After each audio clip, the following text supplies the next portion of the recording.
சின்னஞ்சிறு வயதில் எனக்கோ சித்திரம் தோணுதடி.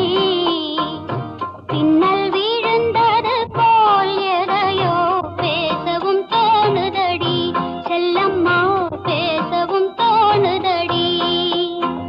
சின்னஞ்சிறு வயதில் எனக்கோ சித்திரம் தோணுதடி. பின்னல் விழுந்தது போல் எதையோ பேசவும் தோணுதடி. செல்லம்மா பேசவும் தோணுதடி.